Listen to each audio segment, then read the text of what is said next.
እኔ እኔ የወለድኩሽ እናትሽ ነኝ። ግን እባክህን ዳጣን አደራ እሺ። በሰማይም ሆነ በምድር ዳጣን አደራ እንዳትጎዳት እሺ። ደግሞ ይኸውልህ እኔ እስካለሁኝ ድረስ ይሄን ነገር እንዳትሰጣት። ከባድ ነው። አቲ በፊት ቀጥ ብለሽ ውጭልኝ። አንተ በቃ ነጻልሽ አባዬ ማየ ማለት አይሰለችም አይደል? ምንም ይሁን አሁን ውጭልኝ። ደግሞ ስማናታል እቺ ነገር ምን እንደሆነች ካላወኩ ኢቤ አይደለም እደርስበታለሁ። እሺ ወይኔ ናታል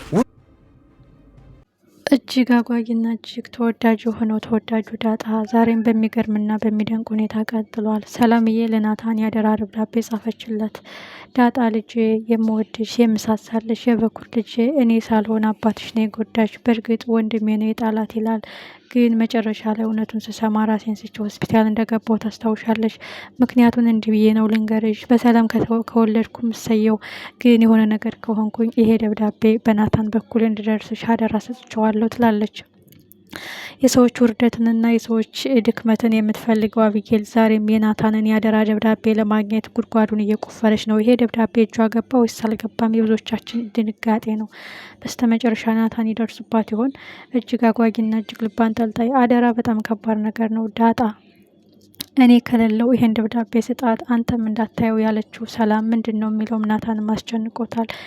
ግን አቢጌል በየቀኑ ጉድጓድ መቆፈርና የሰዎችን ውርደት የሰዎችን መዋረድ አንገት መድፋት የምታሳድድ ሰውን የምታስጨንቅ ነፍስ ነው ያላት። ስለዚህ ወረቀት ከአቢጌል መራቅ አለበት ብሎ የት ነው የደበቀው? አቢጌልም ናታን ከክፍሉ እንደወጣ ክፍሉን ማተራመስ ጀምራለች። በነገራችን ላይ አቶ ደረጃ አቢጌልን ወደ ታይላንድ ሀገር ሊልካን ነው። እሷ ግን ይህ ተንኮሏ ምናልባት አንድ ቀን አንገት አስደፍቷት ስርዓት የምትይዝበት ቀን ይመጣ ይሆን? የብዙዎቻችን ጥያቄ ነው። በዚህ ሁኔታዋ ከቀጠለች የእናት አባቶቿን ትዳር አፍርሳ ሜዳ ላይ መቅረቷ ነው። ምከሩት እምቢ ካለ መከራ ይምከረው ይባላል። እንግዲህ አቢጌል መጨረሻ ግን ውርደቷ አንገት መድፊያዋ ቀን ሩቅ አይሆንም። ምክንያቱም በቤተሰብ ጫንቃ በቤተሰብ መዳፍ ቁጭ ብላ እንደፈለገች የምትሞላቀቀው አቢጌል ችግር ሲገርፋት የዛን ቀን ምን ነው ስርዓት ይዤ ምን ነው እውቀት ቀስሜ ነገር ከማሳድድ የሰዎችን ውርደት ከምቆፍር ስርዓት ይዤ ግብረ ገብ ማር ይሻለኝ ነበረ ብላ በጸጸት እንደምትገረፍ የብዙዎቻችን ምኞት ነው። ከፊት ፊቱ ይባላል። በነገራችን ላይ አቢጌል ሁልጊዜ የሰዎችን ሀዘንና የሰዎችን ድክመት ነው እንጂ የምትፈልገው ደስታና የሰዎችን መዋደድ አትፈልግም። ሰው ሲዋደድ ለምን፣ ሰው ሲከባበር ለምን፣ ሰው አብሮ ሲበላ ለምን፣ ሁልጊዜ ተቃራኒ ነገር የምታስበው አቢጌል ሳይኮሎጂ ነገርም ሳያስፈልጋት አይቀርም። ሁልጊዜ የሰዎችን ውርደት የምታሳድደው አቢጌል የናታንን ያደራ ወረቀት ካገኘችው ምን ይፈጠር ይሆን? ሰላም የውስጧን ሁሉ ሚስጥር ነው ዘርግፋ የጻፈችው። ይህን ወረቀት ይህንን ደብዳቤ ካገኘችው እጅግ አደገኛ ነገር ነው የሚፈጠረው።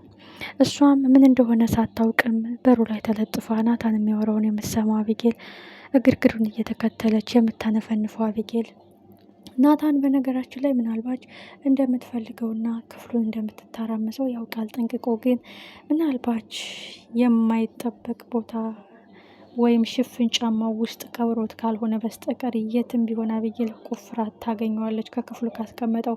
ግን መጨረሻ ፓርት ላይ አቢጌል ወደ ቁም ሳጥኑ ቀና ስትል የሆነ ቦታ የሆነ ምልክት አይታለች። ምናልባት ወረቀቱን አግኝታ ይሆን? ወረቀቱን አይታ ይሆን? ካየችውስ ምናልባት እየፈለገችው እያለ ናታን ቢደርስባት በጣም አሪፍ ነው እንጂ በጣም አደገኛ ነገር ነው ይህ ደብዳቤ አቢጌል እጅ ላይ ከገባ።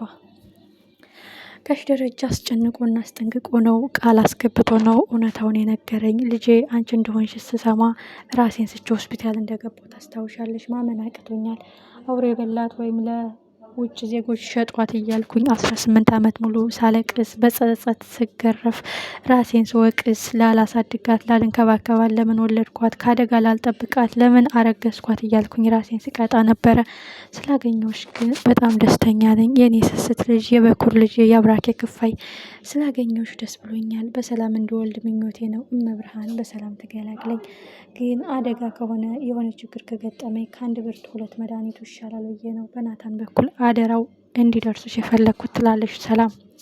ኦልሬዲ አጠቃላይ እስከዛሬ የተቀበረው እስከዛሬ የተደፈነው ትልቁ ሚስጥር እዛ ወረቀት ላይ አለ። ይህ ወረቀት ናታንም ሳያየው አብዬልም ሳታየው ይህ ወረቀት እሷ እጅ ላይ ከገባ በጣም ከባድ ነው። ወይዘሮ ማርታም በዛ ህይወት አይመለከትሽም፣ ምን አገባሽ? አደራ እኮ አደራ ነው፣ ለእሷና ለእሱ ብቻ የተደበቀ ሚስጥር ነው። ምን አገባሽ? የራሳቸውን ህይወት ይኑሩ። አንቺ ቆይ ሁልጊዜ ፈስ ለምን ተፈሳ ነው እንደምትይው ያለች ብትገሰጥ ብትመከርም አልሰማም ብላለች። በስተ መጨረሻም ጋሽ ደረጀ ወደ ታይላንድ ወደ ውጭ ሀገር ልካታለው። አቢጌል በትምህርት ብቻ ሳይሆን ህይወት ራሱ ልታስተምራትና ልመክራት ልኮረኩማት ይገባል። ሁልጊዜ እኛ መዳፍ ላይና እኛ ጫንቃ ላይ ተቀምጣ ነው ተንኮልና ክፋት ከማሰብ ውጭ ሌላ ማታስበው። ራሷ ጋር ግን ስትሟገት ለውጧን ታስባለች፣ የወደፊት ህይወቷን ታስባለች።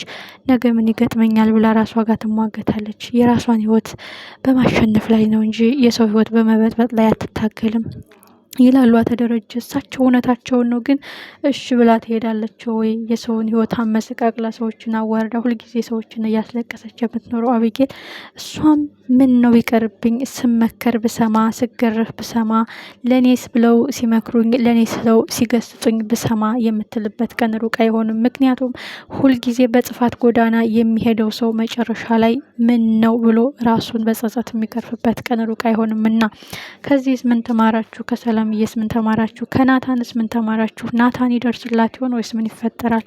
ሌላው ትልቁ ጉዳይ አደራ በሰማይ አደራ በምድር እንዳትጎዳት።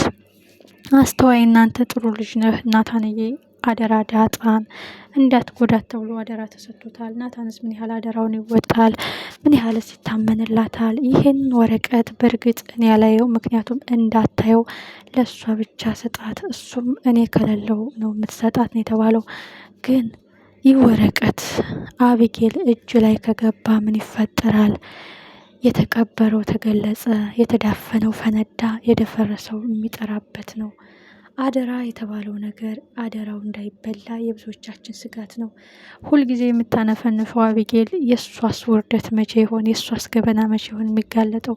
ሰዎችን አንገት ማስደፋትና ሰዎችን ሰላም ማሳጣት የምትመኘው አቢጌል መቼ ነው ከስህተቷ የምትማረው? መቼ ነው ወደ ቀልቧ የምትመለሰው?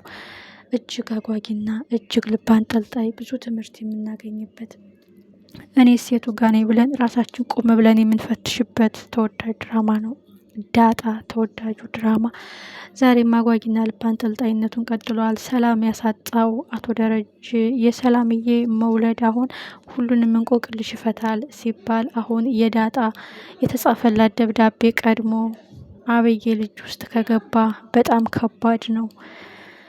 ወረቀት የያዘውን አይለቅም ይባላል እና ሁሉም ሚስጥር ማስረዳት አይጠበቅባቸውም። ይህ ወረቀት አቢጌል እጅ ላይ ከገባ ትልቁ የተቀበረው ሚስጥር ፈነዳ፣ የተዳፈነው ሀቅ ተገለጸ ነው እና ይህ ወረቀት አቢጌል እጅ ላይ እንዳይገባ የብዙዎቻችን ምኞት ነው። ምክንያቱም መስማታቸው አይቀርም፣ መጋለጣቸው አይቀርም። ግን በዚህ ሁኔታ ባይሆን ብዙዎቻችን እንፈልጋለን። ሰላማዊ በሆነ ነገር በተረጋጋ ነገር መሆን አለበት የሚል ምኞት አለኝ እኔ በግሌ። ሌላው ትልቁ ጉዳይ እንግዲህ እዚህ ጋር ሃይማኖታዊ ነገሮችም ገብተዋል። የክርስቲያኖችም የሙስሊሞችም ጾም ነው እና አሁን እዚህ ጋር እንግዲህ ያስገቡት ትንሽ የፓርት በጣም አሪፍ ነው። መከባበር፣ መዋደድ፣ መከባበር፣ አንዱ ለአንዱ መስተሳሰብ፣ ክርስቲያን ከሙስሊሙ ሙስሊሙ ከክርስቲያኑ ያለውን ፍቅር የሚገልጽበት ፓርት አለው እና በዚሁ ቀጥሉበት። ብዙ ትምህርት እናገኝበታለን ብዬ አስባለሁ። ባይ ባይ። በቀጣይ ምዕራፍ